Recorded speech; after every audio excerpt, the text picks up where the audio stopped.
Now in this video I want to talk a little bit about understanding what it's like to work in a 3D space here inside Photoshop, especially if you are brand new to 3D.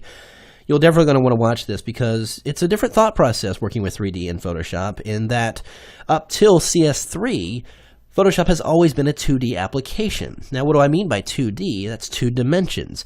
And what I mean is the X and Y axis. Now you have the X, which is the horizontal axis, left to right, and then you have the Y axis, which is the vertical axis, which is going up and down. And these are the only two axes you can move things inside Photoshop. But now, since CS3 and now we're in CS6, the 3D features have gotten that much more advanced, and we're working in that third dimension, which is the Z axis, which is whether objects are closer to you or further away from you in 3D space. So let's go ahead and create this into a 3D object so you can see what I'm talking about here. I'm going to go under the 3D menu and go ahead and create new 3D extrusion. Actually, no, I'm going to do a mesh. New mesh from layer. I'm going to go over here and do a mesh preset, which is a cube wrap. It's basically going to take that texture and wrap it all the way around a 3D shape. Now, when you convert, no matter what it is you create, whether it's a text layer or a selection, a path, or in this case an image, or an image wrapped around a primitive shape, you're going to see this convert to a 3D shape, and you'll see what this grid is, which is basically called the ground plane that the object sits on. And it is in perspective, so now we know we're in three-dimensional space because of this grid, and the object itself has sides and tops and bottoms and everything like that, so we're looking at a 3D object now. Now, there are a lot of visual cues to help you when you're working in 3D, so you can really kind of keep your bearings and when you're modifying your artwork. Now, again, the grid, the ground plane grid here, is the first indicator that we are in 3D space, and as I move my view around, I can see that I can see from the bottom and everything and really get a good idea of perspective. And this visual aid is very helpful if you're compositing a 3D object on a photo background and you need to match perspective or something like that. And so that's very helpful there. And we're going to talk more about the ground plane as we go. But I just want to talk about all the different features that are available to you to help you manage the 3D space.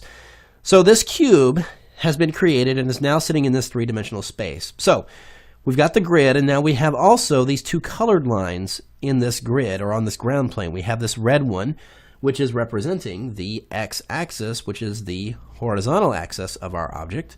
And then we have this blue line. Now the blue line indicates the Z-axis, where whether an object is further away from us or closer to us, it moves on this X-axis, or the Z-axis rather. Now we have no indication for the Y-axis because the Y is actually the vertical line, and we're just being indicated with the ground plane right now.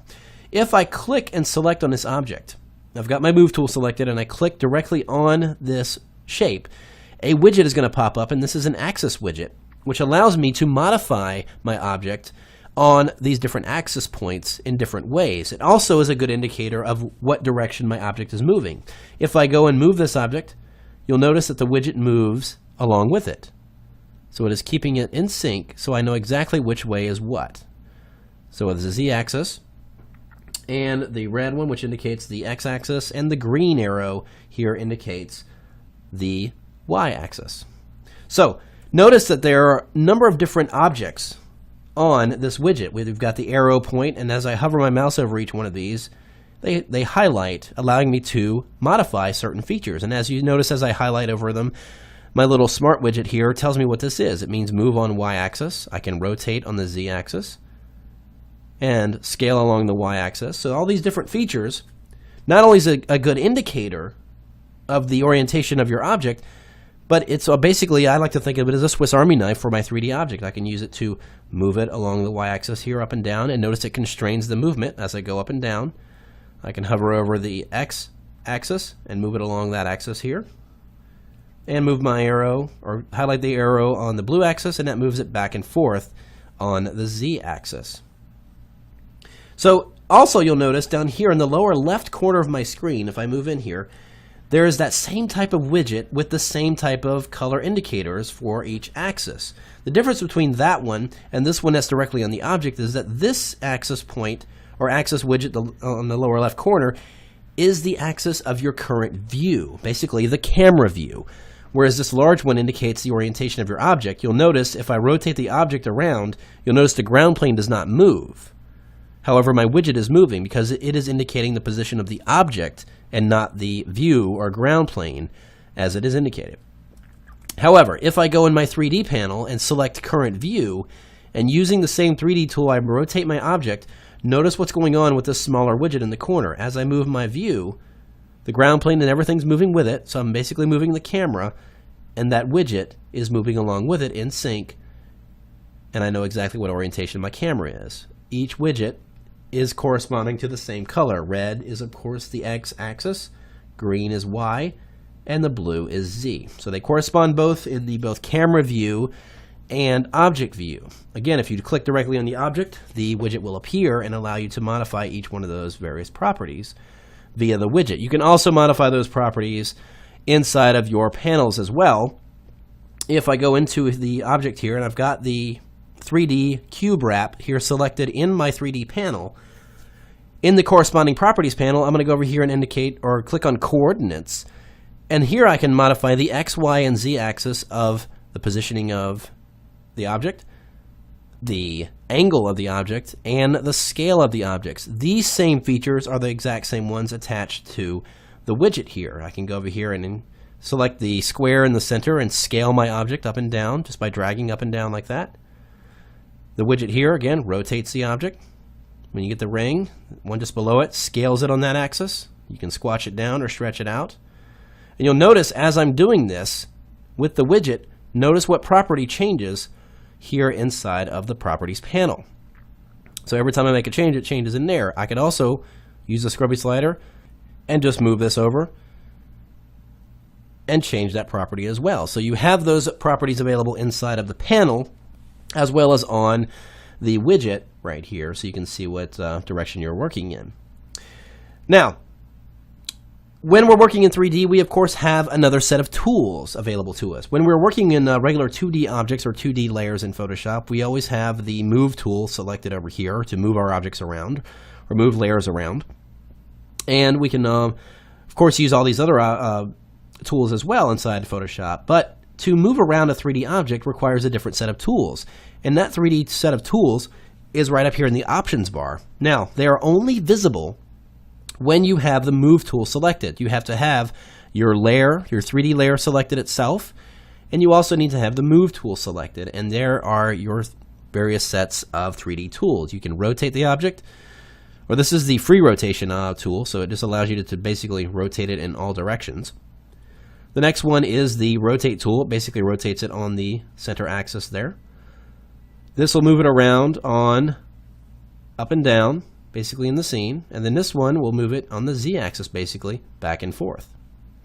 So whether it's the camera or the object or even the lights, this is your unified set of tools right here. So notice if I go in the 3D panel, and let's just say I wanted to rotate the object around, well, then I would select Cube Wrap, which is the same as clicking directly on the object. There's always going to be at least 2 to 3 different ways of going about this. No one way is better than the other. It really is a matter of how you like to work. So if I select Cube Wrap here in the 3D panel, then I just grab the corresponding tools allow me to rotate that specific object. And previously in CS5, you would have to choose from a different set of tools each time you wanted to modify something. There was a different set for the mesh tools. There was a different set for lights. There was a different set for the objects. Really made it confusing. Now all you do is select the property you want to modify. If I want to change my camera angle, I'm still using this same set of tools, but now I'm modifying the position that I'm looking at the object and not the object itself. Still with the same set of tools selected, I'm going to select Cube Wrap, and it will allow me to maneuver the object itself around. So numerous different ways to move around an object, reposition it, scale it, modify it. You can do all that both through the panel and through the use of this unified set of 3D tools. Now, a couple of other extra things when working with 3D. You'll notice if I go over here and choose my light, I get a widget that tells me the direction of my light right here. If I select it in the 3D panel, I can actually go in here and move this around and change the direction of the light. Now, we'll get into lights a little bit more detail later, but you'll see that there's a widget here that it demonstrates the direction of the light, the little ball in the center there, and you see this, the end of this stick basically is the light source itself, so you can change the light and get a good visual reference of where that light is positioned. Also, if the light goes off camera, you get a small widget like you see up here that indicates that there is something up there and it is off view. It's outside the visible area of your image. So there's all these widgets that really just remind you that you have elements in place because, again, we're talking about three-dimensional space. There can be things behind you in your current view. There could be things further back, even objects hiding behind other objects. It can happen, and this is something you must think about when you're working in 3D like this. Now, another quick extra, if you go to the View menu, you can actually go down here to the Show and actually show different types of things, like the ground plane, which of course by default is turned on. But if you did not want the ground plane, you could just uncheck it by turning it off. The ground plane is still there. You'll notice it's still receiving the shadow here. It's just not visible in case you wanted to modify it without having it in the way or anything like that. Another thing is the secondary view. This actually gives you an up view of your object. You can actually change what position you're looking at it from. You can look at it from the right, the top, the bottom, however you want to see it. And this just gives you an alternate view of your object. When you're editing it in a scene, you can actually get better placement by getting multiple views of it from multiple angles to help you better edit the 3D object. So, as I was saying, it's a different mode of thinking, a different thought process involved when working with 3D. It's just kind of trying to get into that frame of mind as you're practicing and realizing that things that moved around in 2D are going to be a little bit different in 3D, and that's one of the biggest transitional hurdles, I guess you could say, that people have when they're trying to get into 3D, is they get a little frustrated with things because they're having to go into that third dimension, and it can be pretty daunting at times. But just stick with it and understand the workflow is a lot better here in CS6, and we're going to take a look at a lot more of this process in depth as we progress in this course. Now, in the next video, we're going to take a look at a little bit more in depth these 3D and properties panels right here that we have grouped, and show you how the workflow can be really easy when you're managing all your 3D projects through these two panels.